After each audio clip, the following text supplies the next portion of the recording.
Good morning, ladies and gentlemen. Few days ago, I was playing chess 960, a different kind of a chess, but chess. The chess 960 is different from a standard chess. The reason you can see here, the back rank pieces are completely shuffled up. The rook, the knight, bishop, everyone. The reason it is chess 960 because there are 960 possibilities of shuffling. You would say, how 960? Because there are more than 960. Yes, but even you can shuffle the pieces completely. There are rules you have to follow to be the chess 960, to play the chess 960. The first rule, the king must be between the two rooks. Yeah, you cannot put two rooks on one side of a queen, one side of a king. So the king must be between the two rooks, and you can see here the king is between the rooks. The reason behind this rule is that even if there is a chess 960, your pieces are completely shuffled up, you have a right of castling, means you can castle in the chess 960. The second rule is that the bishop must be on opposite color squares, as you can see here. The A bishop on a dark square, F bishop on a light square, and you can see the opposition has the same thing. Means these rules are follow these rules, and the chess 960 will be fine. Whatever. So I was playing chess 960 because there is nothing called opening, because the pieces are not fixed, the movement is not fixed. It is not important that you will get the same position in your next game. There is a new position you will get in your every new game. So you cannot go with a standard like e4, d4 openings or anywhere. You have to be creative to win the game and to build the strategies. So I was playing chess 960 because many times I see opposition was playing with the openings which I don't even know. I don't even know about the tactics in the chess opening and strategies, and later on he outplayed me, and that was bad time. So I decided to play chess 960 because there is there is nothing opening, so you have to be creative, and I like to be creative. So the game starts with e4, as you can see, e5 in a response, knight of3 and c6. Now, as I told you, you have to be creative in a chess 960 because you cannot go with the openings. Here I open up with the knight, but you can see my rook and my bishops are still trapped. So you have to be creative, you have to put them onto the center and attack the oppositions. Pawn on to d3, knight to f6, and this was, yeah, you can see the chess engine could not understand this, but my idea is to play knight to c3 to acquire somewhat kind of a center. Bishop to b4, pinning the knight towards the bishop, so he cannot more acquire the center as he has to guard the king. Bishop to e2, reason allowing the castling. Now, even if it is a chess 960, your king can be anywhere. The castling must be look like a normal chess. Means if you castle the king side, in the standard chess, the king will be on the g5 and the rook will be on the f5. Now, in a chess 960, this is the same thing. Even if my rook will be on, even if my king will be on a d file and I castle the king side, my king will come on a g file. No matter how far my king is from the g file, if I castle the king side, the king will be on the g file. And same thing for the queen side. If I castle the queen side, my king will be always on the c file. d4, d5. the best move from him, creating a pawn chain. I shattered the pawn chain somewhat and castle at the end.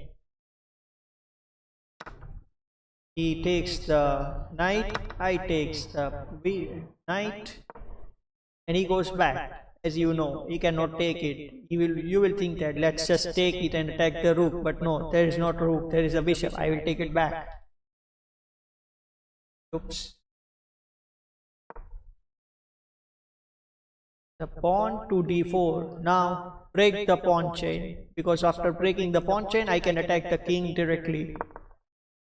Forwarding the pawn on a e4, attacking the king, attacking the knight as well.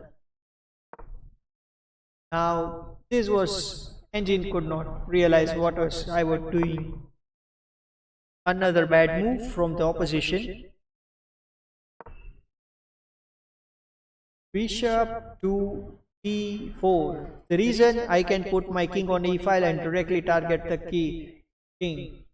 And if I can break the pawn chain, then yes, I can win something. Queen on c7. The reason must be that they put the king into the center and attack.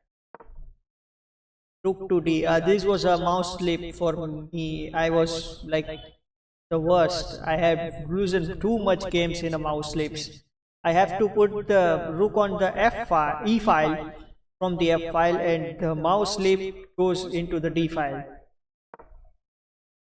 Now you put my knight away, I put it away, the knight on the f7. Now I put the rook on my file. Now this pawn is pinned. Now I cannot go anywhere except forwarding it. So the black has to guard this pawn, or I either have to move his king away. He castled the queen side. Not the best idea, but actually here it is the good, because your pawn chain on a queen side is somewhat better, and you have some pieces on the queen side except the king side, where you have a no pawn chain or a pawn structure to guard the king after castling. And this was a blunder, because I cannot see.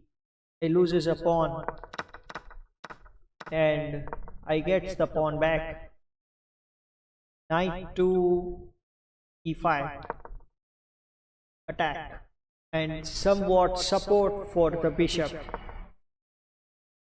Knight to g4. Now you can see he already has a battery and is pointing towards the h2 pawn, and I cannot do anything. Like if I move here, I will lose my knight or anything. So I know that the next move is a check.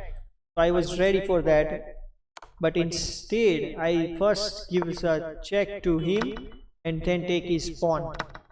He takes the knight. Now this is the bad move, because you take the h2 pawn with the knight. Instead, you have a very good move with a check. And I took that unguarded pawn. He comes back. Now that's the way you should come back, because then I can go up and threaten some pieces.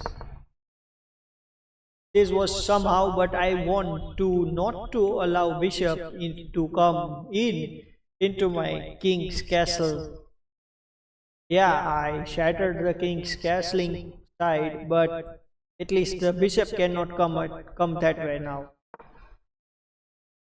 So now he was threatening to win this pawn.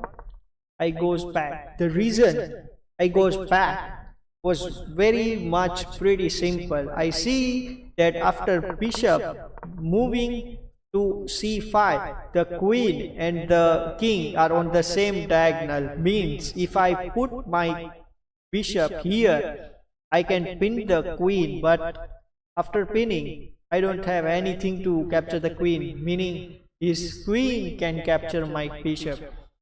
So I moves here, deflecting the opposition's eye that I am threatening to win this, but instead he still finds that I am going to pin the queen So he moves and I gives a check. Nice. He has mate in 8, but most of the beginners cannot see, neither me. I gives a check. He takes the bishop, and from here the magic starts. I takes the knight. Now after taking the knight, the bishop is already under the attack. He goes back. This is the bad point. Reason, your bishop is directly guarding, bishop is directly eyeing towards my king, and you can even guard the bishop with this, but instead you go to attack the rook, and now I goes to here, and now look at the evil part, look at that. The position is completely equal, but do you know what is not equal? Look. There is 9, 5, 3, 17 points of material pointing towards the king, and he has a bishop and a queen to defend, meaning this pawn is already ready to go and capture. The best thing here is to guard this pawn and the king and play with the rook or the bishop and some pawns. My knight is hanging, and yes, he sees that. He sees that my knight is hanging, but he could not see that his queen, his king is hanging. He sees the knight is hanging, but could not see the king is hanging. He takes the knight, and you can see it's plus 4.53. He takes the knight, but still 4.53, because in the next move, I was going to sack the rook.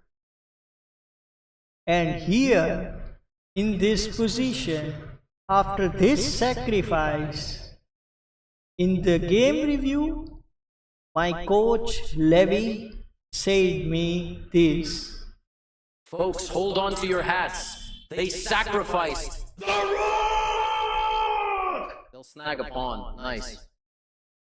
Yes, this is what I hear from the game review. And now, most of the beginners will capture the rook because you are getting a rook. Of course, but this is a blunder. Capturing the rook is a blunder. Sometimes in the game, to keep playing, to keep continuing the game, you just have to go away from the check instead of capturing the material. But he could not understand the assignment and captures the rook.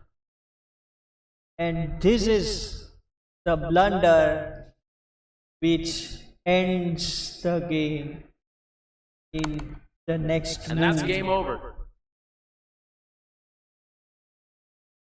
This was like mind-blowing because the next day I have exams. Just muting this. The next day I have exams. It was the 6 p.m. when I was playing the game. And when I get the brilliant move in a game review, I knew it was a rook sacrifice. So I straightforward open up my computer and see, is this a game, is this a move where Levy can say the rook? And yes, it is. Thanks for joining, and don't forget to subscribe.